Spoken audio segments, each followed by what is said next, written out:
बहुत समय पहले की बात है। एक घना जंगल था जहां तरह तरह के जानवर रहते थे।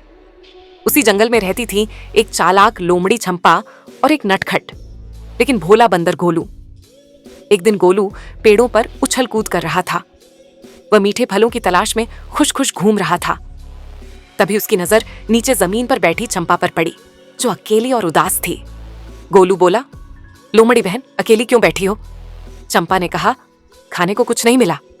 गोलू ने तुरंत पेड़ से एक पका आम तोड़ा और नीचे फेंक दिया। चंपा बहुत खुश हो गई। यहीं से दोनों की दोस्ती शुरू हो गई। अब रोज गोलू फल लाता और चंपा जमीन से कंद मूल ढूंढती। दोनों मिलकर खाते, हंसते और बातें करते। लेकिन चंपा मन ही मन सोचती, अगर मैं चालाकी करूं तो ज्यादा खाना पा सकती हूं। एक दिन गोलू को केले का बड़ा बाग मिला। दोनों वहां जाने निकले। रास्ते में एक गहरी नदी आई। गोलू आसानी से पार कर गया, लेकिन चंपा डर गई। उसने कहा, गोलू, मुझे अपनी पीठ पर बैठाकर पार करा दो। भोला गोलू मान गया। नदी के बीच चंपा बोली, तुम बहुत भोले हो, चाहूं तो तुम्हें डुबो सकती हूं। गोलू डर गया, लेकिन बोला, दोस्ती में डर कैसा?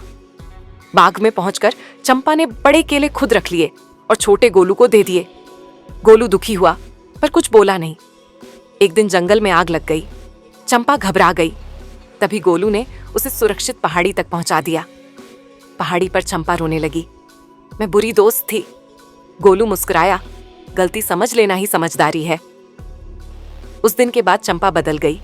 वह सबके साथ खाना बांटने लगी और जंगल में सब कहने लगे, चालाकी नहीं